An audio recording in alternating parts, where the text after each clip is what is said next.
తథాగత భగవాన్ బుద్ధ పరమ పూజ్య బోధిసత్వ డాక్టర్ బాబాసాహెబ్ అంబేద్కర్కు పంచాంగ ప్రమాణం చేస్తూ ఈరోజు భారతీయ బౌద్ధ మహాసభ ఆంధ్రప్రదేశ్ శాఖ విశాఖపట్నంలో ఈ కార్యక్రమాన్ని నిర్వహించడానికి మీ అందరూ ముందుకు వచ్చినందుకు నమో బుద్ధాయ జై.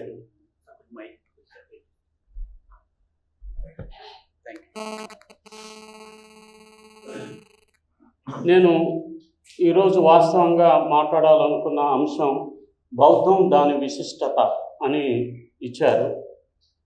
అంటే కొన్ని ప్రాథమిక విషయాలు మీకు తెలిసినవే చెప్పటం అనేది ఈ సందర్భంగా కొంతమంది బౌద్ధం తీసుకున్న వారికి పరిచయం చేయటం అనేది దానిలో భాగంగా కొన్ని విషయాలు మీకు తెలిసినప్పటికీ కొన్నిటిని టచ్ చేస్తాను. నేను మాట్లాడాలనుకున్న టాపిక్ తథాగత భగవాన్ బుద్ధ భిక్షు సంఘం నుండి నేటి భారతీయ బౌద్ధ మహాసభ వరకు జరిగిన చారిత్రాత్మక పరిణామం గురించి మీకు సవివరంగా తెలియచేయాలని భావిస్తున్నాను. అంటే బాబాసాహెబ్ అంబేద్కర్ అత్యంతంగా తన జీవితంలో ప్రభావితమైన భగవాన్ బుద్ధుడి గురించి ఆయన తన మొదటి గురువుగా బుద్ధుడిని భావించి భారతీయ బౌద్ధ మహాసభను ఏర్పాటు చేసిన విషయం ఒక బ్రాహ్మణిజం మీద ఒక పోస్ట్ మార్టం రిపోర్ట్ ఆయన ఇచ్చారు. ఆ పోస్ట్ మార్టం రిపోర్ట్లో ఏముంది, ఎందుకు బాబాసాహెబ్ అంబేద్కర్ తన రెండవ రాజ్యాంగంగా బిఎస్ఐకి ఎందుకు ఒక కాన్స్టిట్యూషన్ రాశారు, ఆ కాన్స్టిట్యూషన్లో ఏముందన్న విషయాలు చాలామందికి తెలియవు. చాలామంది బిఎస్ఐ అంటారు, కానీ వాటిలో ఏముంది, ఎలాంటి శిక్షణ తీసుకోకుండానే అనేక విషయాల పట్ల వాళ్ళు తమ అభిప్రాయాలను స్వేచ్ఛగా తెలియచేస్తూ ఉంటారు. భారతీయ బౌద్ధ మహాసభ 24 రకాల శిక్షణ కార్యక్రమాలు నిర్వహిస్తుంది. అందులో ప్రధానమైనది శ్రమణీర్ ట్రైనింగ్. శ్రమణీర్ ట్రైనింగులో మీరు ఎక్కువగా మేజర్గా పెద్దవారికి జరిగేవన్నీ కూడా చైత్య భూమిలో అక్కడే జరుగుతూ ఉంటాయి. బాబాసాహెబ్ చితాభస్మం ఎక్కడైతే ఉందో అక్కడే బిఎస్ఐ శ్రమణీర్ ట్రైనింగ్ని ఇస్తుంది. అక్కడ మీరు మీ యొక్క వెంట్రుకలను తీసివేసుకొని మాంక్స్ లాగా వాళ్ళతో గడుపుతూ అక్కడ కనీసం ఎప్పుడు కూడా విహారంలో 15 నుంచి 50 మంది వరకు నిరంతరం ఉంటారు. వారి పర్యవేక్షణలో వాళ్ళ సూక్తలు గాథలు వాళ్ళు వినిపిస్తూ 4 గంటల నుండి రాత్రి 11 వరకు కఠినంగా ఒక శిక్షణా కార్యక్రమం ఉంటుంది. ఆ శిక్షణా కార్యక్రమాన్ని తీసుకున్న వారిని మాత్రమే ఉపాసకులు అని అంటారు. అందరూ ఉపాసకులే. మరి వీళ్ళనే ఎందుకు ఉపాసకులు అన్నారు? ఈ ఉపాసక శ్రమణీర్ ట్రైనింగ్లో తీసుకున్న వారికి బౌద్ధాచార్య శిక్షణ శిబిరాలు నిర్వహిస్తారు. బౌద్ధాచార్య అంటే మనకి మహాయానాల్లో ధమ్మాచార్యులు ఉన్నారు, కానీ బిఎస్ఐలో బౌద్ధాచార్యులు ఉన్నారు. కనుక బౌద్ధాచార్యులకును ధమ్మాచార్యులకు చాలా తేడా ఉంది.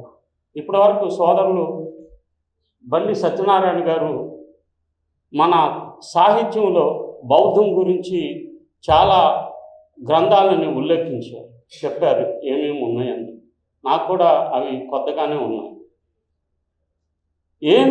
ఏ గ్రంథాలు ఇంకా ఆంధ్రప్రదేశ్కి భారతదేశానికి పరిచయం కాలేదంటే థేరవాదానికి సంబంధించిన సాహిత్యం ఇంతవరకు భారతదేశానికి చేరలేదు. థేరవాదాన్ని ప్రబోధించే బుద్ధ అండ్ హిస్ ధమ్మ, ఆ పుస్తకంలో మొదటి భాగం రెండో భాగం ఉంటుంది. మొదటి భాగం కొంత ఆధ్యాత్మికంగా ఉంటుంది. రెండో భాగం నుంచి ది ఎసెన్స్ ఆఫ్ బుద్ధిజం అనేది కంప్లీట్గా ఉంటుంది. మీరు దాని విశిష్టం చూస్తే ఎవరికన్నా ఇదేంటి దేవుడు, తథాగతుడేంటి, భగవానుడేంటి, ఈ విషయాలన్నింటినీ సంపూర్ణంగా చెప్పేది మొదటి భాగం అయితే, రెండో భాగంలో దాని యొక్క ధమ్మ స్వీకరణ కార్యక్రమం, నైతిక ప్రవర్తన, తమ జీవితాలను ఏ విధంగా మౌల్డ్ చేసుకోవాలి, సంఘంలో శాంతి రావడానికి ఏ విధంగా చేయాలన్న విషయాలన్నిటిని కూడా రెండో భాగంలో పొందుపరిచి ఉంటాయి. ఈ మహాయాన వాళ్ళు ముందుగా అన్నపరెడ్డి వెంకటేశ్వర రెడ్డి కానీ లేకపోతే ఆంజనేయ రెడ్డి కానీ ఇలాంటి వాళ్ళందరూ మహాయాన గ్రంథాలన్నిటినీ థాయిలాండ్ నుంచి పట్టుకొచ్చి వాటిని ట్రాన్స్లేట్ చేసి మన వాళ్ళ మీద రుద్దేశారు. ఇంకా ఎప్పుడు కూడా వాటినే పట్టుకొని మనం ఇదే కరెక్ట్ బౌద్ధం అని అనుకుంటున్నాం. కానీ వాస్తవంగా థేరవాద గ్రంథాలు ఇంగ్లీషులో లభ్యం అవుతున్నాయి. థాయిలాండ్ నుంచి ఎవరైతే బుక్స్ తెప్పించుకుంటున్నారో వారు ఫ్రీగా ఇస్తారు. కాబట్టి ఒకసారి థేరవాద గ్రంథాలు ప్రచురణలో చాలా వరకు అయిపోయినాయి. తెలుగు అయితే బుద్ధానికి ఇస్తామ ఇప్పుడు రావట్లేదు. వాళ్ళు దాన్ని ఇంకా సింప్లిఫై చేసి చిన్న చిన్న ఒక నక్షల్లో చిన్న చిన్న బుక్లెట్స్గా ప్రింట్ చేయడానికి ఇష్టపడ్డారు. గతంలో అయితే బుద్ధానికి ఇస్తామ ఫ్రీ డిస్ట్రిబ్యూషన్ ఉండేది. కనుక వాళ్ళు ఈ థేరవాద గ్రంథాల్లోని ఎసెన్స్ని ప్రజల వద్దకు రీచ్ కాకుండా ఉండటాని కోసం ఒక కుట్రపూరితంగానే మహాయాన బౌద్ధం వాళ్ళు ఈ యొక్క తెలుగు గ్రంథాలని బాగా ట్రాన్స్లేట్ చేసి వాటిని ప్రజల మీదకు రుద్దారు. వాటిని బిఎస్ఐ ఎలాగైతే సామ్రాట్ అశోక్ సంగీత సభలు నిర్వహించి వాటిని అన్నిటిని కూడా రివ్యూ చేస్తూ ఉన్నారో బిఎస్ఐ కూడా రివ్యూ చేసి ఒక 10 రోజుల పాటు సంగీతంలో మొత్తం మాంగ్స్ అందరిని పిలిచి దాంట్లో ఏ వేటిని మనం బౌద్ధంలోకి అనుమతించాలి, వేటిని తీసివేయాలో వాళ్ళు ఒక నిర్ణయం తీసుకొని కూడా ఒక సంగీత సభని వాళ్ళ ఆధ్వర్యంలో నిర్వహించడం జరిగింది. ఈ విషయాలన్నీ తెలుగు వారికి తెలియకుండా పోవటానికి ఒక పెద్ద కారణం ఏంటంటే భారతీయ బౌద్ధ మహాసభ 2 ఒడిదుడుకులను ఎదుర్కొంది. ఒకటి భయ్యా సాహెబ్ అంబేద్కర్, యశ్వంతరావు అంబేద్కర్. బాబాసాహెబ్ పరినిర్వాణం చెందిన తర్వాత సంఘం అంతా ఏకమై తీర్మానం చేసి భయ్యా సాహెబ్ని తమ అధ్యక్షుడి కింద ప్రకటించింది. ఆ విషయంలో అతనితో పాటు పెరిగిన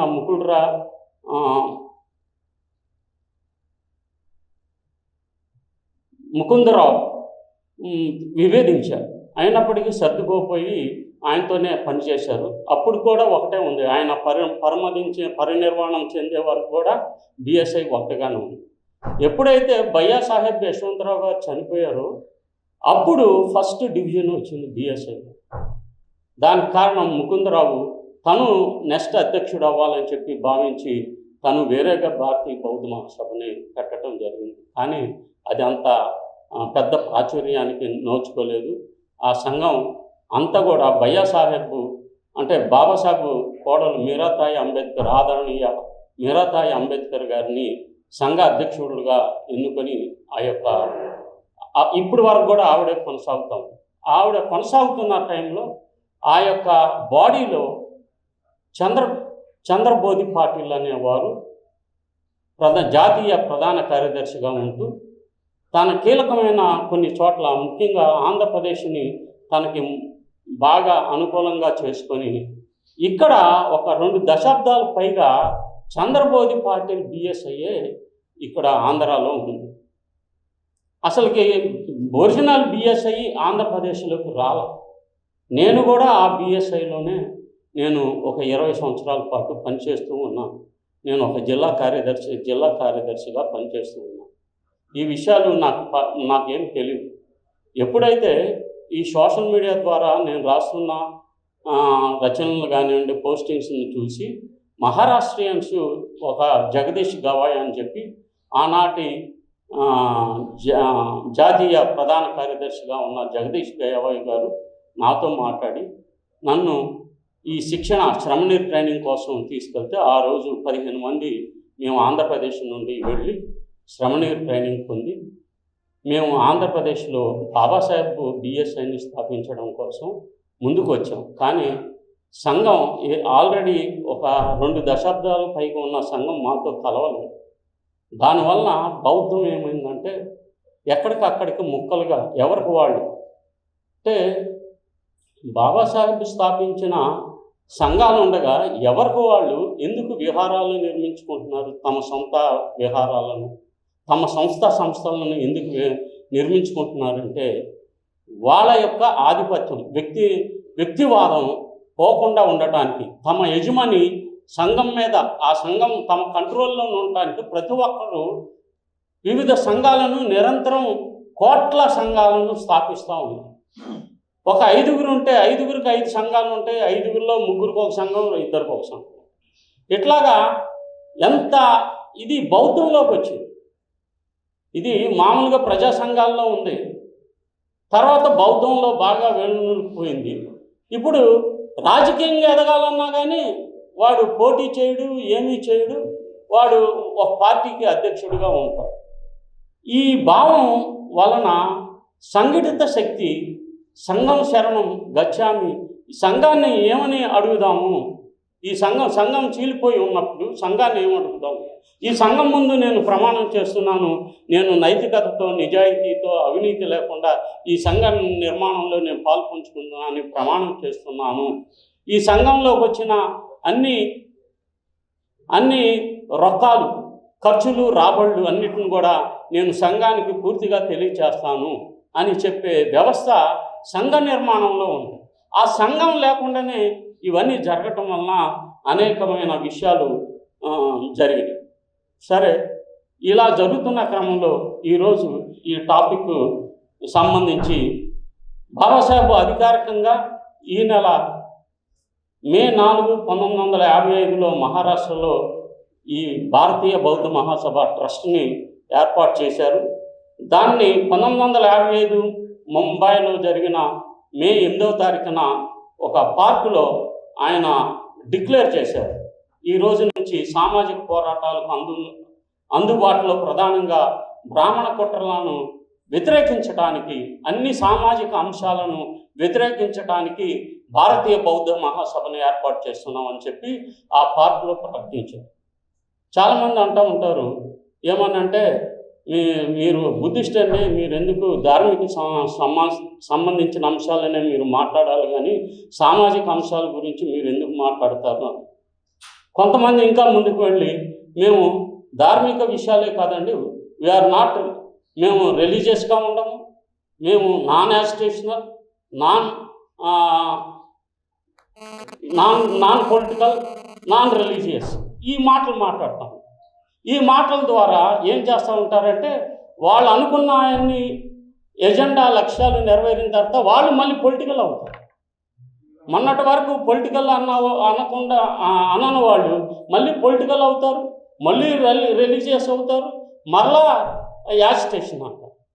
అంటే మొన్నటి వరకు ఎందుకు అనలేదు మీరు అంటే మీ లక్ష్యాలు వేరేగా ఉన్నాయి, మీ ఎజెండాలు వేరేగా ఉన్నాయి. బిఎస్ఐ బాబాసాహెబ్ అంబేద్కర్ అనేక సంస్థలని, సామాజికమైన, రాజకీయమైన, మతపరమైన, సాంస్కృతికమైన అన్ని సంఘాలని ఏర్పాటు చేశారు. ఇన్ని సంఘాలు ఉండగా మీరు వేరే వాటికి వెళ్తున్నారంటే మిమ్మల్ని మీరు చెక్ చేసుకోవాల్సిన అంశం ఈ సందర్భంగా ఏదైనా ఉందని చెప్పి నేను మనవి చేస్తున్నాను. తథాగత బుద్ధుడు ప్రపంచాన్ని గొప్పగా నడిపించిన మార్గదర్శకుడు. సిద్ధార్థుడు జ్ఞానోదయం పొందిన తర్వాత అత్తదీపోభవ, మీకు మీరే దీపంగా ఉండండి, మీ యొక్క వెలుగులో మీరు ఏమైతే తప్పు పనులు చేశారో వాటిని మీరు చర్చించుకోండి, చూడండి, వాటిని పరిశీలించండి. ఎక్కడైతే మీరు తప్పు చేశారా రైట్ చేశారా అన్నది మీరే ఒక్కసారి తెలుసుకోండి, ఆ లైట్లో మీకున్న విశిక్షణ జ్ఞానంతో అన్న విషయాల్ని వారు తెలివిగా చెప్తారు. వారి స్వంత తెలివితేటల విషయాలను పరిశీలించమని మరియు విషయాలను గుడ్డిగా అంగీకరించవద్దని, ప్రతి సమస్యను మీ స్వంత తెలివితేటల వెలుగులో పరిశీలించడం అనేది చాలా ముఖ్యమైనది. దాన్నే బాబాసాహెబ్ ఏమంటారంటే స్వీయ సాక్షాత్కారం, అవగాహన, జ్ఞానం ద్వారా మిమ్మల్ని మీరు జ్ఞానోదయం చేసుకోవడం. ఇది బౌద్ధంలో ఎంతో ప్రాముఖ్యమైన విషయం. జ్ఞానం ద్వారా మనం ఈ సమాజాన్ని వెలుగులోకి నడిపించగలగాలి. అజ్ఞానాన్ని బోధిస్తుంటే ఆ విషయాలు తప్పని చెప్పటం అనేది బౌద్ధంలోని ముఖ్యమైన విషయంగా మనం భావించాలి. వర్ణ వ్యవస్థను నాశనం చేసిన వ్యక్తి తథాగత భగవాన్ బుద్ధుడు అన్న విషయాన్ని మనం గ్రహించాలి. ఆయన బాబాసాహెబ్ ఎనిహిలేషన్ ఆఫ్ కాస్ట్ని ప్రతిపాదించారు. వర్ణ వ్యవస్థ ఉన్నప్పుడు బుద్ధుడు వర్ణ వ్యవస్థ నిర్మూలన కోసం పోరాడి సక్సెస్ అయ్యాడు. కాబట్టే భగవాన్ బుద్ధుడు తీసుకొచ్చిన సామాజిక మార్పుని రాజకీయ మార్పుగా సామ్రాట్ అశోక్ చక్రవర్తి ఈ దేశాన్ని అఖండ సామ్రాజ్యాన్ని నిర్మించాడు. రష్యాలోని కుజకిస్తాన్ నుంచి దక్షిణానున్న శ్రీలంక వరకు, ఇటు ఆఫ్ఘనిస్తాన్ నుంచి మయన్మార్ వరకు అఖండ భారత సామ్రాజ్యాన్ని పరిపాలించిన ఏకైక వ్యక్తి సామ్రాట్ అశోక్. ఆ అశోక్ సామ్రాట్ చక్రవర్తుల పాలనలోనే మా ఇంటి పేరు వాళ్ళు కూడా సామంతరాజులుగా ఉన్నారు. కాకపోతే మా నాన్న పాలేరుగా పనిచేశాడు. మా తాతగారు ఏమి నిరక్షరాస్య. ఇలాంటి పరిస్థితులు ఎందుకు వచ్చినాయి? నీ చరిత్రని నువ్వు తెలుసుకోకుండా, నీ విషయాల పట్ల సమగ్ర అవగాహన నువ్వు చేసుకోకుండా, నువ్వు బౌద్ధంలో కొనసాగించడానికి నీ మూలాలు, నీ రూట్స్ ఎక్కడున్నాయో తెలుసుకోవడానికి తప్పనిసరిగా ఒక ప్రయత్నం అయితే చేయవలసిన పని ఉంటుంది. తన జ్ఞానాన్ని తథాగతుడు ప్రబోధించడానికి ముందుగా 5 శిష్యులు మహానామ, పప్ప, బాదియ, అసగి, కౌండిన్యాలకు జ్ఞానోదయం కలిగించారు. బుద్ధుడిలాగే వారు బుద్ధుడి నుండి పొందిన జ్ఞానాన్ని ప్రజలతో పంచుకున్నారు. అక్కడి నుండి ధమ్మ మార్గాన్ని ప్రచారం చేసే పని ప్రారంభమైంది. కనుక బుద్ధుడు ఏమి ప్రతిపాదించాడు స్థూలంగా అంటే, మొట్టమొదటిగా అంటే ప్రాపంచిక త్రిలక్షణాలు, మధ్య మార్గం. అంటే ఏ విషయం వచ్చినా కానీ ఒక మధ్య మార్గాన్ని, అంటే ఒక బాగా పూర్తిగా రివర్స్ అవ్వకుండా లేకపోతే తృణీకరించకుండా మధ్య మార్గాన్ని ఒకటి కనిపెట్టి, ఈ మార్గం వలన ప్రజల మధ్య అశాంతి, ఇందాక అధ్యక్షులు వారు తెలియజేశారు, సమాజంలో శాంతి రావటానికి బౌద్ధమే శరణ్యం. బౌద్ధం శరణ్యం అనేది మధ్య మార్గంలోనే సాధ్యమవుతుందన్నది తథాగతుడు నిరూపించగలిగాడు. తర్వాత చాతుర్వర్య సత్యాలు, అవి మన అందరికీ తెలిసినవే. పంచశీల, అష్టాంగ మార్గాలు, దశశీలలు, దశకుశల కర్మలు, అకుశల కర్మలు వంటివి ప్రధానమైనవి. ఇవి తథాగతుడు ప్రతిపాదించి బోధించినవి. ఆయన నిరంతరం, తథాగతుడు ఎప్పుడు ధ్యానం చేస్తున్నట్టు ఫోటోలు కాదు, ఆయన నిరంతరం వాకింగ్ బుద్ధాయి. ఈరోజు నేను మీకు ఇచ్చిన వ్యాసంలో కూడా వాకింగ్ బుద్ధుడు, అంబేద్కర్ ఎప్పుడు కూడా నిరంతరం చలనం కలిగిన వ్యక్తిగా ప్రతి చోటకి ఎక్కడికైనా వెళ్తూ ఉండేవాడు.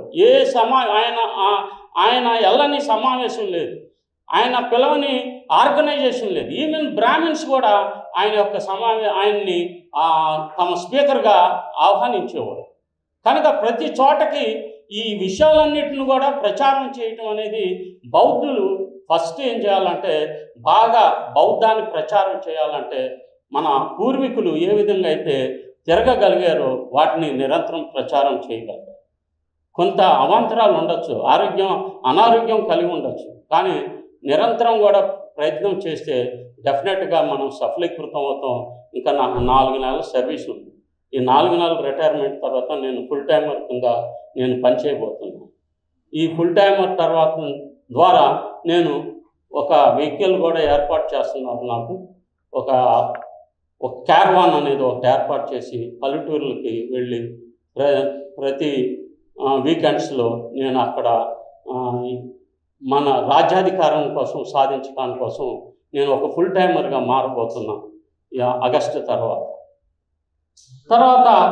4 ఉన్నతమైన పరమ సత్యాలు. ఈ సత్యాలు బుద్ధిని బోధన యొక్క ప్రాథమిక భావనలు. అవి బాధలకు కారణం, బాధల విరమణ మరియు బాధల విరమణ మార్గం గురించి తెలియజేస్తాయి. అంటే ఈ ప్రపంచంలో దుఃఖం ఉంది, దుఃఖానికి కారణం కూడా ఉంది, దుఃఖానికి ముగింపు ఉంది, దుఃఖం నుండి బయటపడటానికి ఒక మార్గం ఉంది. దుఃఖానికి కారణం కోరికలు అనే ఒక మహాయాన భావజాలాన్ని ప్రజల మీద రుద్దుతాం. కోరిక, నువ్వు కలెక్టర్ అవ్వాలి, నువ్వు గొప్పవాడు అవ్వాలి అనుకుంటాం. కోరిక అనేది దుఃఖానికి కారణం కాదు. దుఃఖానికి కారణం ఏంటంటే సమాజంలో అణిచివేత. దుఃఖానికి కారణం ఎక్స్ప్లాయిటేషన్. ఈ ఎక్స్ప్లాయిటేషన్ నుంచి బయటపడటానికి నీకున్న మీన్స్ ఏంటి, అది రియాలిటీలో మనం తీసుకోవాల్సిందన్నమాట. మహాయానం ఇక్కడే కొద్దిగా కన్ఫ్యూజన్ చేస్తూ ఆర్య సత్యాలని ప్రజల పట్ల విముఖత కలిగించేలాగా చేస్తున్నదన్నమాట. దుఃఖానికి కారణం సోషల్ ఎక్స్‌ప్లాయిటేషన్ అనేది కరెక్ట్గా చెప్పగలిగితే ఆ దుఃఖ నివారణకి ఏం చేయాలి? ఈ సమాజంలో దుఃఖం ఉంది ఇప్పుడు. ఈ దుఃఖాన్ని నివారించడానికి బాబాసాహెబ్ ధమ్మాన్ని ధమ్మం అంటే రాజ్యాంగం. ఆ రాజ్యాంగంలో పొందుపరిచిన అంశాలని ప్రజల దగ్గర తీసుకువెళ్ళటానికి మనకు కావాల్సిన మీన్స్ ఏంటంటే ఓటు అనేది ఒక పెద్ద ఆయుధంగా ఉంది. కనుక ఈ ఓటు ద్వారా దుఃఖ నివారణ కలుగుతుంది. బుద్ధుడు ఏదైతే ప్రతిపాదించాడో ఈ రోజుల్లో ఉన్న దుఃఖాన్ని తీసివేయటానికి నీకు ఒక మహత్తరమైన ఆయుధం ఇచ్చాడు, దాన్నే ఓటు. ఆ ఓటుని మనం ఎలా సద్వినియోగం చేసుకుంటున్నామో ఆలోచించగలిగితే నువ్వు ఓటుని కరెక్ట్గా వాడగలిగితే ఆ దుఃఖ నివారణ కలుగుతుంది. ఓటుని ఎప్పుడైతే కరెక్ట్గా వాడట్లేదో దుఃఖ నివారణ మార్గం జరగదు. కనుక దుఃఖాన్ని నిర్మూలించడానికి ఇదేదో ఎవరు ప్రలోభాలకో లేకపోతే ఎవరి మీదో యజమాయిషి చేయటాని కోసమో మనం ఆధారపడక్కర్లా. మన యొక్క సొంత విజ్ఞతతో ఆలోచించి ఈ సమస్యల నుండి దుఃఖాన్ని నుంచి విముక్తి పొందవచ్చు. కనుక దీన్ని ఏ విధంగా సాధించాలి? దుఃఖ నివారణ కంటే అష్టాంగ మార్గం సరైనది అని బుద్ధుడి సెలవిచ్చాడు. అందులో ముఖ్యమైనది సరైన దృక్పథం, సరైన సంకల్పం, సరైన వాక్కు, సరైన చర్య, సరైన జీవనోపాధి, సరైన ప్రయత్నం, సరైన జ్ఞాపక శక్తి, సరైన ధ్యానం. వీటిలో ఈ దుఃఖ నివారణ పొందడానికి సరైన జీవనోపాధి నువ్వు ఎంచుకోవాలి. నువ్వు ఒక ఫుల్ టైమర్గా రావాలంటే ప్రజల మీద ఆధారపడి రావటానికి కోసం కాదు. నువ్వు ఉపాధి పొందుకుంటూ ప్రజలకి ఏంటి సేవ చేయగలుగుతావో నువ్వు ఆలోచించుకోగలవు. ఇక్కడే కొంత మిస్అండర్స్టాండింగ్ అన్నది చాలామందిలో ఉంది. జీవనోపాధిని నువ్వు ఏర్పాటు చేయడానికి నువ్వు ఏదైనా ఒక అంశాన్ని తీసుకొని దాన్ని సాధించు నీ తదుపరి చర్యను. అప్పుడు ఏమవుతుందంటే నీలో నీతివంతమైన జీవితం అనేది ఏర్పడింది. నువ్వు సెల్ఫ్ సఫిషియెంట్గా ఉన్నప్పుడు, సెల్ఫ్ సఫిషియెంట్గా మార్చడానికి కోసం నువ్వు తయారైనప్పుడు నువ్వు తప్పనిసరిగా నీ యొక్క ఈ సామాజిక పోరాటంలో విజయవంతం అవుతావు. సరైన జీవనోపాధి లేకుండా తమ్ముడు ఏం చేస్తుంటాను? నేను ఫుల్ టైమర్ అన్నా. ఏంటి మరి బతుకుతాను? ఏం లేదన్నా, నేను హాస్పిటల్కి వచ్చే వాళ్ళందరినీ డాక్టర్ల దగ్గరికి తీసుకెళ్తాను. వాళ్ళు ఆపరేషన్లకి నేను సెటిల్మెంట్ చేస్తాను. ఎంత అవుతుంది దాన్ని ఇప్పించి ఆ కమిషన్ ఏదో వచ్చేసి పోలీస్ స్టేషన్కి వెళ్తానమ్మా. పోలీస్ స్టేషన్కి వెళ్ళి ఎస్ఐకును వీళ్ళకి మధ్య ఒక వారధిగా నుంచి ఏసీబీ కేసులు లేకుండా నేను వెళ్ళంగానే ఎస్ఐ గౌరవంగా నన్ను కుర్చీలో కూర్చోబెడతాడు, మాట్లాడతాడు, ఇంతని సెటిల్ చేసుకుంటా. వీడి దగ్గర నుంచి డబ్బు వస్తే మనకు ఎలాంటి ఇబ్బంది ఉండదు. ఇదేమి జీవనోపాధి? ఇదేమి ఫుల్ టైమర్? ఇదే ఏం చేస్తున్నావు తమ్ముడు అంటే, నేను ఈ పని చేస్తున్నాను. నేను పార్టీ పెట్టాను కానీ నేను పోటీ చేయను. నేను పార్టీ పెట్టి ఏం చేస్తానంటే ఎవరినన్నా వాడగొట్టడానికి నేను నిలబడతాను, వాడి దగ్గర నుంచి డబ్బులు తీసుకుంటాను. ఇలాంటి భావన ఈ సరైన జీవనోపాధి గురించి మనం విస్తృతంగా చెప్పుకోవచ్చు. ఇది చాలా మిక్కిలి దుఃఖాన్ని కలుగజేసే చర్య. ఒక సంఘం ఉందంటే ఆ సంఘం ఎందుకు అన్ని వేల మంది, ఉదాహరణకి మన రాష్ట్రంలో కుల ఉద్యమాలు జరుగుతుంటే మేము లెక్క కడితే 150 మంది రాష్ట్ర మాలమహనాడు అధ్యక్షులు ఉన్నారు. మన రాష్ట్రం 56 మంది ఎంఆర్పిఎస్ రాష్ట్ర అధ్యక్షులు ఉన్నారు. మరి మిగతా కుల సంఘాలకు ఒకళ్ళు ఇద్దరే ఉంటున్నారు. వీళ్ళకేంటి ఈ 2 కులాలకి ఇన్ని అంటే వీళ్ళు దీన్ని జీవనోపాధిగా మార్చుకున్నారన్నది. సరైన జీవనం అనేది లేదు. అప్పుడు ఏమవుతుందంటే దుఃఖ విముక్తి కలగదు. సరిగ్గా మాట్లాడతారు, సార్ అని సరిగ్గా గౌరవంగానే మాట్లాడతారు, అంతా బాగానే ఉంటుంది. ఎక్కడో ఒక చోట ఈ 8 అంశాల్లో అష్టాంగ మార్గంలోని పేర్కొన్న 8 అంశాల్లో ఎక్కడో ఒక చోట వాడు బలహీనుడు అవుతాడు. ఈ బలహీనతే వాడు అమ్ముడుపోయటానికి ప్రధాన కారణంగా ఉంది. తర్వాతది మీ అందరికి తెలిసిందే పంచశీల. నేను ఎలాంటి హింసాయుత పనులు చేయను, జీవహింస చేయనండి, మాంసం తిన్ను. ఎక్కడన్నా ఉందా అంటే మేము ప్యూర్ వెజిటేరియన్స్ అండి. మీరు బుద్ధానికి ధమ్మ చదవండి, మళ్ళీ ఒకసారి రెఫర్ చేసి నేను చాలాసార్లు రాశాను. కాకపోతే ఇప్పుడు ఈ మధ్య వచ్చిన పెద్ద సెట్ బ్యాక్ ఏంటంటే, నాకు ఈ కోవిడ్ వచ్చిన తర్వాత నేను కోవిడ్కి గురయ్యాను. మెమరీ అంటే ఇమ్మీడియట్గా రావట్లా ఒక మాట చెప్పడానికి. అందుకనే నేను ప్రిపేర్ అయ్యి పాయింట్ ఎక్కడైనా పోతుందేమన్న ఉద్దేశంతో రాసుకొస్తున్నాను. నాకు మెమరీ లాస్ అయింది, నేను కరెక్ట్గా గుర్తుపట్టలేకపోతున్నాను. నాకు ఆ బాధ కూడా ఉందన్నమాట. నేను ఇంకా 4 నెలల్లో ఫ్రీ అయిన తర్వాత ఇంకా ముమ్మరంగా పనిచేద్దాం అనుకున్న టైంకల్లా నాకు ఇది ఒక పెద్ద కారణంగా ఉంది. హింసాయుతమైన పనులు చేయను అంటే, ఇంట్లో కుటుంబ జీవితంలో భర్తలు కానీ భార్యలు కానీ మాటలతో కూడా హింసించేస్తాం, కొల్లబొడి చేస్తాం. ఎంత దుఃఖాన్ని కలిగిస్తారంటే, జీవహింస అంటే వెళ్ళి పొడి చేయటమే కాదు, ఆ ఒక్క అంశం మీద చాలామంది ఎంతసేపో మాట్లాడతారు బౌద్ధం గురించి. అన్ని విషయాల్ని ఈరోజే చెప్పాలంటే సాధ్యం కాదు. తర్వాత ఏ జీవిని చంపకూడదు, గాయపరచకూడదు, హింసాయుతమైన పనులు చేయకూడదని ఉంటాం. కానీ మనం అంటే ఆ రోజుల్లో జరిగిన ఒక పెద్ద, మీకు తెలుసు, నేపాల్లో 5 లక్షల మంది గోవుల్ని వధిస్తారని మధ్యధార ఒక ప్రాంతంలో. అంటే వ్యవసాయానికి ఉపయోగపడే జంతువులని చంపటాన్ని బుద్ధుడు వ్యతిరేకించాడు. వీటి ద్వారా వ్యవసాయం, ఎందుకంటే మనం వ్యవసాయదారులు, అగ్రికల్చర్ పీపుల్ మనం. వాళ్ళు పశుపాలకులు. ఆ పశుపాలకులు ఈ దేశానికి వచ్చిన తర్వాత వ్యవసాయం మీద ఆధారపడే జీవుల్ని మీద వీళ్ళు దెబ్బ కొట్టాలంటే యజ్ఞం పేరుతో ఈ పశువులను వధించడానికి బుద్ధుడు వ్యతిరేకించాడు. ఆ విషయాన్ని మాత్రం మీరు గమనించండి. కనుక అబద్ధం చెప్పకూడదు, మత్తు పదార్థాలు ఉపయోగించకూడదు. ఎటువంటి పరిస్థితుల్లో కూడా మత్తు అనేది, మద్యము సమస్త పాపములకు కన్న తల్లి వంటిదని భగవాన్ బుద్ధుడు చెప్పాడు. మనం ఆచరించాలి తప్పనిసరిగా. నేను బుద్ధిస్టేనండి, కానీ నేను ఇంటికెళ్ళి 4 పెగ్గులు వేసుకుంటాను. సాధ్యం కాదు. నువ్వు మోసం చేసుకున్నట్టు అవుతుంది. ఆ మోసం చేసుకొని నువ్వెందుకు వైట్ షర్టు వైట్ ప్యాంట్ వేసుకొని ఇది వేసుకొని ఉంటున్నావు? చెక్ చేసుకోవాలి కదా. ఇప్పుడు కూడా మారిపోతే ఎలాగా?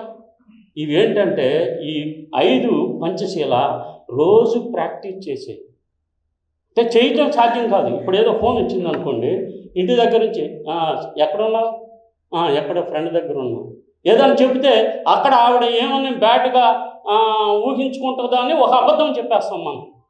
నేను అబద్ధములు ఆడను అని చెప్పటం కూడా అది చిన్నదే. చాలా అంటే ఇందాక సార్ చెప్పినట్టు సత్యనారాయణ గారు చాలా సులభమైంది, చాలా క్లిష్టమైంది. ఒక్క అబద్ధంలో ఆడకుండా జీవనాన్ని కొనసాగించాలంటే ఒక రోజులో ఎన్ని అబద్ధాలు చెప్తామో మనం. It should be practice regularly. పంచశీలని రోజు ధ్యానం చేసినట్టు. అందుకనే రోజు సంఘం ముందు చెప్తూ ఉండాలి. ఎందుకు నేను పరస్త్రీల పొందుని కోరను అని చెప్తున్నావు? నువ్వు మ్యారేజ్ ఆటలో ఎందుకు అలాగా సంఘం ముందు ప్రతిజ్ఞలు చేస్తున్నాం? ఈరోజు బుద్ధవందనం చేసామంటే దాంట్లో పంచశీల చెప్పామంటే ఇక నుండి మేము ఈ 5 వయస్సుని మేము విడనాడుతున్నాము. మేము ఇక నుంచి పరిపూర్ణమైన పరిశుద్ధమైన జీవితాన్ని జీవిస్తాము అని చెప్పటం ఎంత గర్వకారణంగా ఉంటుంది. ఏమండి, నాకేం అలవాట్లు లేవండి అని చెప్పటం ఎంతో గొప్పమైన విషయం. ఆ గొప్పదనానికి మూలపురుషుడు బాబాసాహెబ్ అంబేద్కర్ అన్న విషయాన్ని గమనించారు. ఆయన స్ఫూర్తిగా తీసుకోండి, ఆయన లైఫ్ని స్ఫూర్తిగా తీసుకుంటే ఆయన ఎంత అంటే నా శత్రువులు కూడా నా నైతికతను చూసి భయపడతారు. ఆయనకి ఇద్దరంటే ఇష్టం ఉండదు. ఒకళ్ళు కృతజ్ఞత లేని వాళ్ళు, రెండవది నైతికత లేని వాళ్ళు. కృతజ్ఞత లేని వాళ్ళు ఎలా ఉంటారు మన సమాజంలో అంటే విశ్వాసఘాతకులుగా ఉంటారు. Right of education, right of employment Babasaheb ద్వారా పొంది ఇదంతా దేవుడి ద్వారా పొందామని చెప్పి రిటైర్మెంట్ ఫంక్షన్లో దేవుడి దయవలన ఉద్యోగం వచ్చింది, దేవుడి దయవలన నా ఇదంతా కంప్లీట్ అయింది, నేను లంచాలు తీసుకొని కూడా పట్టుబడకుండా ఉన్నాను ఏసీబీ ద్వారా, ఇది దేవుడి దయ. విశ్వాసఘాతకం. మీరు ఒక లెక్క తీసుకుంటే 1831 బ్రిటిషర్స్ సెన్సస్ స్టార్ట్ చేసిన కాడి నుంచి 1931 వరకు కాలేజీల్లో చదివిన వాళ్ళ సంఖ్య ఎస్సీ ఎస్టీలు కేవలం 756 మంది. అంటే బాబాసాహెబ్ తీసుకొచ్చిన సోషల్ రెవల్యూషన్ వలన ఇవాళ ఎన్ని కోట్ల మంది చదువుతున్నారో ఎవరిచ్చారు రైట్ ఆఫ్ ఎడ్యుకేషన్? బాబాసాహెబ్ని గర్వంగా చెప్పుకోలేరా? బాబాసాహెబ్ని ఇంట్లో గర్వంగా ప్రతిష్ఠించుకోలేరా? చాలామంది ఉంటారు ఐఏఎస్లు సివిల్, చాలా హిందూ బొమ్మలు పెట్టుకొని ఉంటారు, వెంకటేశ్వర బొమ్మ పెట్టుకొని ఉంటారు. నా ఫ్రెండ్స్ ఉన్నారు, నా క్లాస్మేట్స్ ఉన్నారు, పేర్లు చెప్పడం బాగోదు కదా బహిరంగంగా. కనీసం ఫోన్లో కూడా, సెల్ ఫోన్లో బాబాసాహెబ్ వాల్ పోస్టర్, బుద్ధుడు వాల్ పోస్టర్ పెట్టుకుంటానికి కూడా ఇష్టపడని ప్రజలు ఉన్నారు. అంటే మేము ఐడెంటిఫై నన్ను అనుకోవట్లేదని మనోడని. అరే నువ్వు ఇంటికి వచ్చేసి ఇక్కడికి వస్తే నేను మనోడని తెలిసిపోద్ది. అంటే నువ్వు ఎవరికి పుట్టావు కూడా, నువ్వు వెళ్ళకముందే నీ కులం తెలిసిపోద్ది. నువ్వు అనుకుంటావు నా కులం ఎవరికి తెలియదని. Caste is a device to divide the people. Caste is a notion of mind. అది ఒక మానసిక రోగం. అది దాన్ని నిర్మూలన చేయటానికే కదా బాబాసాహెబ్ తప్పించింది. కనుక ఈ యొక్క 10 పారమితులను మనం పాటించాల్సి ఉంది. ఉదారంగా దానం చేయడంలో పరిపూర్ణత ఉన్న దాంట్లో ఉదారంగా ఇచ్చివేయడం ఎంత సంతోషాన్ని ఇస్తుందంటే, ఎంత రిలీఫ్ని కలిగి చేస్తుందంటే, మీరు ఈ సమాజంలో అడుక్కునే వాళ్ళు ఉంటారు, వాళ్ళకి మీరు డబ్బులు ఇవ్వకుండా భోజనం పెట్టాలి, బిస్కెట్ ప్యాకెట్స్ ఇవ్వండి. అంతేగాని వాళ్ళు డబ్బులు ఇచ్చారంటే వాళ్ళు మత్తు కలుగు చేసే పదార్థాలను కొనుక్కుంటాం. ఇచ్చే దానం కూడా ప్రెషియస్ అయి ఉండాలి, విలువ కలిగి ఉండాలి. ఈ చినిగిపోతని ఎవడికో అడుక్కున్నవాడికి ఇచ్చేద్దాం. ఈ పాసి అన్నం ఉంది ఇంటికాడ, రాత్రి ఉండింది, ఇది అడుక్కున్నవాడు ఎవరికన్నా వస్తుంది అంటే డస్ట్బిన్లో వేయాల్సిన చోట ఇది డస్ట్బిన్లో వేయకుండా ఒక డస్ట్బిన్ లాంటి వాడు ఎవడన్నా వస్తే వాడికి వేద్దామనేది దానం అవుతుందా? ఒక అంశాన్ని తీసుకొని మాట్లాడాలి అంటే ఎంత సుదీర్ఘంగా ఈ విషయాలని మనం సంపూర్ణంగా నేర్చుకోవాలి బౌద్ధంలోని.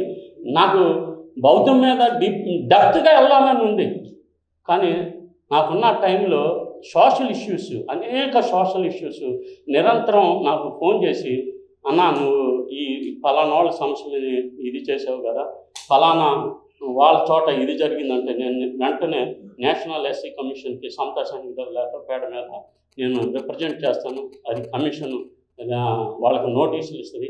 వాళ్ళకి ఎంతో కొంత రిలీఫ్. నేను వాళ్ళ ముక్కు మొహం కూడా తెలియదు. నాకు శ్రీకాకుళంలో ఎక్కువగా అట్రాసిటీస్ జరుగుతూ ఉంటాయి. అసలు కేసులు కూడా నమోదు చేయరు. ఇవాళ మరణిస్తే 8,25,000 రూపాయలు కనీసంగా ఈ మొత్తం టెన్యూర్లో నేను కనీసం మోర్ దాన్ 500 మందికి ఇప్పించాను. ఇది బాబాసాహెబ్ స్థాపించిన ఆర్గనైజేషన్ ద్వారా. అంటే సమతా సైనిక దళ లెటర్ ప్యాడ్ వెళ్ళగానే వాళ్ళు ఎంతో దాన్ని తీసివేయారు. మేము సుమోటోగా ఈ కేసును స్వీకరిస్తున్నాం. You can see the mails from my Gmail also. Number of notifications నాకు వస్తూ ఉంటాయి. నైతిక జీవనంలో పరిపూర్ణత సహమే చేస్తాను, సహం చేయను అంటే అన్ని అంశాలని నేను చెప్పటం ఇప్పుడు సాధ్యం కాదు. కాబట్టి నైతికత అంటే అది ఎంత హార్డ్, ఎంత కష్టమైందమ్మా. అది నైతికతగా జీవించాలంటే ఎంత కష్టమైంది. విమర్శలు అనేకమైన వస్తాయి. గత జీవితంలో నాది పూర్తిగా పాప పంకిలమైన జీవితం. అది ఇప్పుడు చెప్తుంటే ఈడేంటారు ఇప్పుడు ఎంత మాట. అప్పుడు తప్పు చేశాను, నేను సరిదిద్దుకున్నాను. ఆ తర్వాత నేను ఎప్పుడు మళ్ళా వెనక్కి తిరిగి చూడలేదు. ఇది నాకు ఎంతో ఆత్మవిశ్వాసాన్ని, పరిపూర్ణతని కలుగు చేసే అంశం.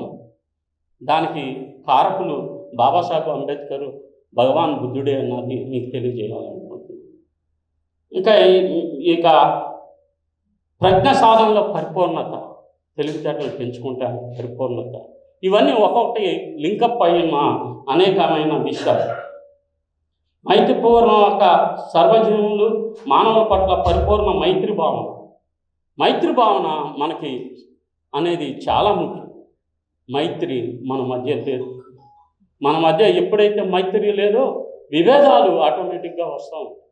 ఈ మైత్రిని కలిగి ఉండటం, నీవు ఇతరులతో ఎంత స్నేహభావం కలిగి ఉంటావో అంత స్నేహభావంతో నీ కుటుంబ జీవితంలో, నీ సమాజంలో అంత స్నేహపూర్వకమైన ఆహ్లాదకరమైన విషయాలు నీ జీవనంలో ఉంటాయి అన్న విషయాన్ని మీకు తెలియజేస్తున్నాను. ఇప్పుడు బిఎస్ఐ ప్రస్తుతానికి 26 రాష్ట్రాల్లో 450 జిల్లాల్లో పనిచేస్తుంది. ఈ ముందుగానే చెప్పాను, దీన్ని డిఫెన్స్ అంటే బిఎస్ఐకి అనుబంధ శాఖలు. ఇప్పుడు బిఎస్ఐ ఎలా పనిచేస్తుందో అదే మోడల్లో ఆర్ఎస్ఎస్ కూడా పనిచేస్తుంది. వాళ్ళు ఫాలో అయ్యి ఆర్ఎస్ఎస్ కార్యకర్తలు 2 కోట్ల మంది పైగా ఉన్నారు. వాళ్ళు ఎన్నో కఠినమైన నిర్ణయాలు, కఠినమైన క్రమశిక్షణకి సంబంధించిన విషయాలు కలిగి ఉన్నారు. కాబట్టి వాళ్ళు సక్సెస్ఫుల్గా ఒక 75 సంవత్సరాల తర్వాత వాళ్ళు అధికారంలోకి రాగలిగారు. మనం సక్సెస్ఫుల్ కాలేదు, ఈ నియమాలన్నింటినీ పాటించట్లేదు. మనకు అసలు ఏమి నియమాలు ఉన్నాయన్న సంగతి తెలీదు. భగవాన్ బుద్ధుడు 5 పంచశీల సూత్రాలతో పనిచేస్తే బోధిసత్వ బాబాసాహెబ్ అంబేద్కర్ ఎన్ని సూత్రాలతో ముందుకు వచ్చాడండి? 22 ప్రతిజ్ఞ. అట్లు మనం నేర్చుకోవాలి, కంఠస్థం చేయాలి, అందరి ముందు చెప్పాలి గర్వంగా. దాంట్లో బాబాసాహెబ్ ప్రతిపాదించినప్పుడు దాంట్లో నేను అల్లా అని కొన్ని దేవుళ్ళనే ప్రస్తావించాడు. అంటే బాబాసాహెబ్ గారు యేసు గురించి ప్రకటించలేదండి, అదే వెళ్ళొచ్చా తీసుకోవచ్చా అని అడుగుతూ ఉంటున్నాను. బిఎస్ఐ దాన్ని అమెండ్ చేసింది. దాంట్లో యేసుక్రీస్తుని కూడా కలపాలి. ఏమి ఎక్సెప్షన్స్ లేవు. అంటే అంతవరకే చెప్పాడంటే బుద్ధుడు ఆ స్వేచ్ఛనిచ్చాడు సంఘంలో. మీకు ఇది నచ్చకపోతే మీరు పూర్తిగా త్యజించి మీరు కొత్తగా హేతుబద్ధంగా ఏది ఉంటుందో దాన్నే తీసుకోమని చెప్పాడు, ప్రతిపాదించమని. అంత స్వేచ్ఛ ఈ మతంలో ఉంది, ఈ ధమ్మంలో ఉంది. ధర్మం అంటే ఒకడు ఎక్కువ ఒకడు తక్కువ. హిందూ ధర్మం బ్రాహ్మణ, క్షత్రియ, వైశ్య, శూద్ర, ఇవి ధర్మం. ఎవడి ధర్మం ప్రకారం. ధమ్మము అంటే ఈక్వల్ బిఫోర్ లా, ఈక్వాలిటీ, రాజ్యాంగం. దమ్మం అంటే రాజ్యాంగం. బాబాసాహెబ్ దమ్మం అంటే బాబాసాహెబే. కనుక బాబాసాహెబ్ని ఓన్ చేసుకుంటాం, బాబాసాహెబ్ ఫ్యామిలీని ఓన్ చేసుకుంటాం. మన ప్రెసిడెంట్ ఎలా ఉంటారంటే ఆదరణీయులు డాక్టర్ భీమరావు యశ్వంత్ అంబేద్కర్. ఓల్డ్ చాతక్ రాజగృహలో నుంచి దాదర్లో ఉండే అంబేద్కర్ భవనంకి ఒక 2-3 కిలోమీటర్లు ఉంటుంది. ఓల్డ్ చాతక్లో వస్తారు. నాకేమో 10 లక్షల కారు ఉంది. బాబాసాహెబ్ మనవాడికేమో ఓల్డ్ చాతక్ 10,000 కూడా కొనరు, 5,000 కూడా కొనరు. దాన్ని ఆఫీస్కి వచ్చేది మొత్తం అదొక ఇంకా కట్టలేదు. అంబేద్కర్ భవనం కోర్టులో ఉండి ఈ మధ్య వాళ్ళకి వచ్చింది, కట్టాలని ప్రయత్నం చేస్తున్నారు. ఎంత మిడిల్ క్లాస్ ఫ్యామిలీ జీవితం. ప్రకాష్ అంబేద్కర్ అన్నాడు, నేను నా డబుల్ బెడ్ ఫ్లాట్ ఒక రిచ్ మ్యాను వాష్రూమ్ అంత ఉండదని చెప్పి ప్రకటన చేశాడు. ఆయనకు ఎంతమంది మనవాళ్ళు ఉన్నారు, ఎంతమంది కూతురులు ఉన్నారు, వాళ్ళు ఏం చేస్తున్నారు, ఈ విషయాలు కూడా చాలామందికి తెలియవు. బాబాసాహెబ్కి ఒకే కొడుకు మిగిలాడు. మిగిలిన 4 కూడా 3 సంవత్సరాల లోపలే చనిపోయారు. పోషణ లేక, న్యూట్రిషన్ లేక, వైద్యం లేక చనిపోయారు. ఈ పరిస్థితుల నుండి ఒక వ్యక్తి, అతను కూడా కాళ్ళకి ఒక వ్యాధి, న్యూరాలజీ ప్రాబ్లం ఉంది. ఆ న్యూరాలజీ ప్రాబ్లంని ఎదుర్కొనడానికి సముద్రంలో గొయ్యి తీసి దాంట్లో ఇసుక పెడితే అవుతారని చెప్పి ఒక అతను తీసుకువెళ్ళి చెన్నైలో బాగు చేయించి పంపించాడు. అట్లాంటి పరిస్థితి యశ్వంతరావు. ఆయనకి 4 పిల్లలు. మొదట ఆయన ప్రకాష్ అంబేద్కర్. ఆయన వంచిత బహుజన అగాడి 6% ఓట్లు సాధించింది. 3,000 మంది సర్పంచులు వంచిత బహుజన అగాడికి ఉన్నారు. 2 జిల్లా పరిషత్ చైర్మన్లు వంచిత బహుజన అగాడి సాధించింది. అది 35 పార్టీల ఐక్య కూటమి వంచిత బహుజన. రెండవది భీమారావు యశ్వంత్ అంబేద్కర్. రెండో ఆయనే ఈ భారతీయ బౌద్ధ మహాసభకి వర్కింగ్ ప్రెసిడెంట్ గాను, సమతా సైనికులకి జాతీయ అధ్యక్షులు గాను, ఆర్పిఐ రిపబ్లిక్ పార్టీ ఆఫ్ ఇండియాకి బిఏ అంటారు, భీమరావు అంబేద్కర్, ఆ పార్టీకి జాతీయ అధ్యక్షులుగా ఉన్నారు. ఆయన 4 బాధ్యతల్ని ఆయన చూస్తున్నారు. 3 ఆయన ఆనందరాజు అంబేద్కర్. తర్వాత ఒక అమ్మాయి ఉంది, రమాబాయి అంబేద్కర్. ఆమెను ఒక బ్రాహ్మణుడు ఆనంద్ తేల్తుమ్ముడే గారికి ఇచ్చి చేశారు. ఇది వాళ్ళ ఫ్యామిలీ. ఇంకా ఇప్పుడు వాళ్ళ పిల్లలు కూడా ఇదే మార్గంలో ఉన్నారు. వాళ్ళందరూ చదువుకొని కూడా గవర్నమెంట్ సర్వీసెస్కి వెళ్తే 6 అంకెల జీతం 7 అంకెల జీతాలు వచ్చేయండి. కానీ వాళ్ళు మన కోసం సామాజిక పోరాటాల్లో ఉన్నారు. మనం ఆ ఫ్యామిలీని మాత్రం ఓన్ చేసుకోకుండా ఎవడో ఒకడు వస్తాడు. ఒక సమతా సైనికులు 75 భాగాలకి విడిపోయిందమ్మా. సమతా సైనికులు ఒక్క భాగంగా బాబాసాహెబ్ స్థాపించిన సంఘాన్ని 75 ముక్కలు చేశారు. ఆర్పిఐని 4 ముక్కలు చేశారు. ఆయన స్థాపించిన ఎడ్యుకేషనల్ ఇన్స్టిట్యూట్స్ని రామదాస్ అత్వలే ఒక 15 కబ్జా చేశాడు. People's education committee. Dhamma Deeksha Bhoomi నాగ్పూర్లో 1000 కోట్లు కలిగిన నాగ్పూర్ దీక్షా భూమిని గవాయ్, ఇప్పుడు సుప్రీంకోర్టు చీఫ్ జస్టిస్ అవ్వబోతున్నాడు, వాళ్ళ తాతగారు దాన్ని ఆక్రమించారు కాంగ్రెస్ పార్టీతో కలిసి. ఈ ఫ్యామిలీని కంప్లీట్గా ఎదుర్కొనడానికి ప్రతిసారి ఆర్ఎస్ఎస్ ఎంతో పెద్ద ఎత్తున ప్రయత్నం చేస్తూ ఈ ఆర్గనైజేషన్ మొక్కలుగా నిలుపుకుంటా చేస్తున్నారు. కానీ వీళ్ళు నిరంతరం ప్రతిఘటించి ఈ ఆర్గనైజేషన్ని ఇప్పుడు కూడా మన బుద్ధుడు తీసుకొచ్చిన సామాజిక మార్పు తర్వాత లక్షల మంది మాంక్స్ చనిపోయారు. మీ అందరికీ తెలుసు. పుష్యమిత్ర శృంగ చేసిన కౌంటర్ రెవల్యూషన్ ద్వారా ఎంతమంది ప్రతి బిక్కుని తీసుకొస్తే అంత 100 వరహాలు బంగారు వరహాలు ఇస్తామనో, లేకపోతే అంత బరువు కలిగిన వరహాలు మీకు ఇస్తామని చెప్పి ఒక స్టేట్మెంట్ ద్వారా భారతదేశంలో భయభ్రాంతులు చేసి మాంక్స్ని ఈ దేశంలో లేకుండా చేశారు. బౌద్ధాన్ని తరిమేశారు. కానీ బౌద్ధం ఉందా లేదా? బతికి ఉందా? దాన్ని పునర్జీవనం చేసింది ఎవరు? బాబాసాహెబ్ అంబేద్కర్. ఆ రోజు అక్టోబర్ 14వ తారీఖున 1956లో 5 లక్షల మంది అది తప్పు లెక్క. డిఎస్ఐ దగ్గర కరెక్ట్ లెక్క ఉంది. 5 లక్షల మంది వరకే రిజిస్టర్ చేసుకోగలిగారు. మొత్తం ఎతికినా కానీ నాగ్పూర్ అంతా కూడా ఎక్కడ వైట్ పేపర్ అనేది దొరకలేదు. పేపర్స్ దొరకలే ఎంట్రీ నమోదు చేసుకుంటానికి. అప్పుడు అన్ని గేట్లు ఎత్తేసేసారు. అది దాదాపు 10 లక్షల మంది దమ్మ దీక్షాన్ని, అంటే ఒక నాయకుడు అడుగుజాడల్లోకి నడవాలి అంటే మొత్తం అందరు నాయకులు ఉన్నప్పుడు నాయనకాలు ఎవరు నడుస్తారు? ఏందా చెప్తున్నాను నువ్వు? నేను నాయకుడిని, నాకు ఆర్గనైజేషన్, నీ మాట నేను ఎందుకు వినాలి? మొత్తం జాతి మొత్తం కూడా ఒకే నాయకుడు, ఒక నాయకుడు వెనుకలే మనం అంతా ఉండాలి. 100 మంది నాయకులు అంటే ఎలాగా? బహునాయకత్వం కరెక్ట్ కాదు. చెక్స్ అండ్ బ్యాలెన్సెస్ ఉండాలంటే నువ్వు ఒక ఆర్గనైజేషన్లో ఉండాలి. ఒక్కడే ఉంటే ఎలాగా? నన్ను ఎవడు ప్రశ్నించకూడదంటే అది కరెక్ట్. కనుక అక్కడ విలువైన భూముల్ని గవాయి గుంజుకున్నాడు. అది ఇప్పుడు కూడా దాంట్లో బిఎస్ఐ ఏదైతే బాబాసాహెబ్ స్వయంగా స్థాపించి ఆ దీక్షా భూమిని భయ్యాసాహెబ్ స్మారక భవనాన్ని కట్టాడో అది ఈరోజు వాళ్ళ చేతుల్లో లేదు.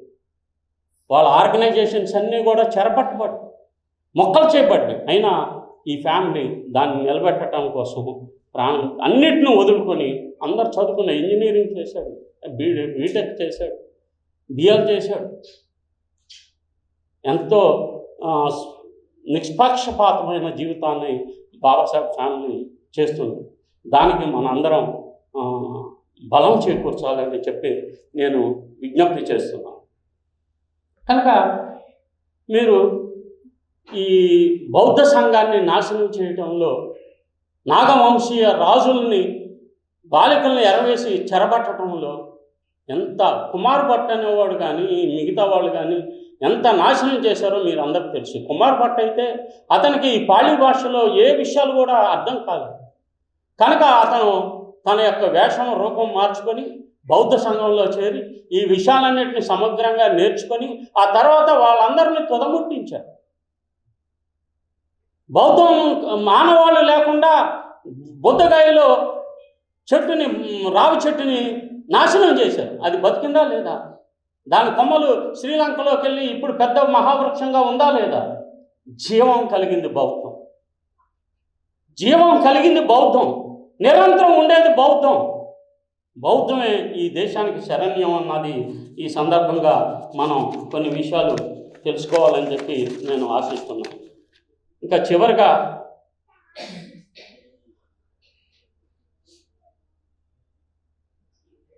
తథాగత భగవాన్ బుద్ధుడు భిక్షు సంఘం, త్రిచరణాలు, పంచశీల, అష్టాంగ మార్గాలు, 10 పారమితులను పాటించడం అవసరమని భావించినట్లే మనం ఈరోజు 22 ప్రతిజ్ఞలు మరొకసారి చేద్దామని చెప్పి నేను మీకు మనవి చేస్తున్నాను. ఒకసారి అందరం లేచి నిలబడినట్లయితే నేను తెలియజేస్తాను. నా వెనకాల మీ అందరూ అన్న ఫోన్ ఇవ్వాలి అన్న మాట్లాడండి. ఆ ఫోన్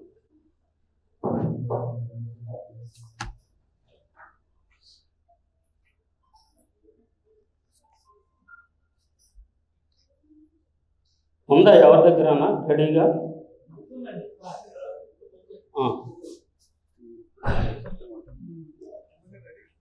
నా దగ్గర ఉంది బుక్, తీయటానికి కష్టం. అందరు చెప్దాం. కుడి చేతి చాపండి.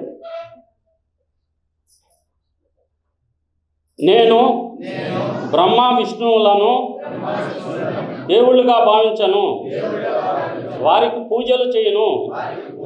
నేను రాముణ్ణి, కృష్ణుణ్ణి, ఈశ్వరుని, అల్లాను, యేసుప్రభును దేవుడిగా భావించను, వారికి పూజలు చేయను.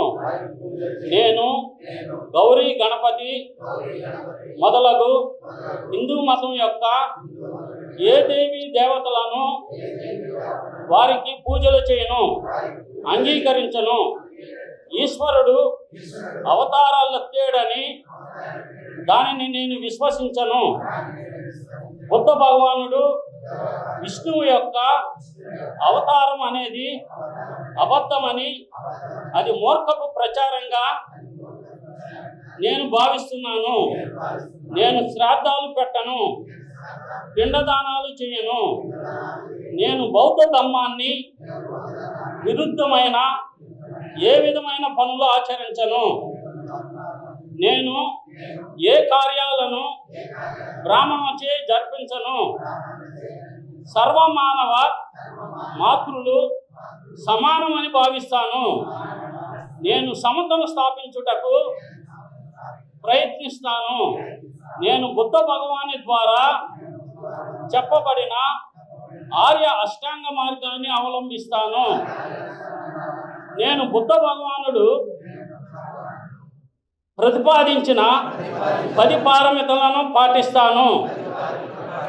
నేను సర్వప్రాణుల ఎడల దయాభావం కలిగి ఉంటాను. నేను దొంగ పనులు చేయను. నేను అబద్ధం చెప్పను. నేను వ్యభిచారం చేయను. నేను మద్యపానం చేయను. బౌద్ధ ధర్మ త్రిత్వాలైన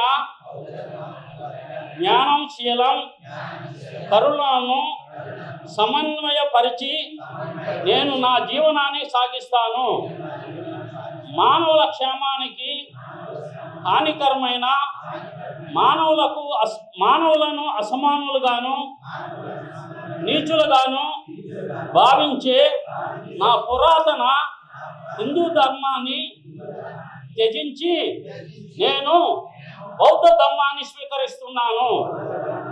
అది బౌద్ధ ధర్మం సధర్మం అని నేను భావిస్తాను. ఈ రోజు నుంచి నాకు నూతన జీవితం లభించినట్లుగా నేను భావిస్తున్నాను.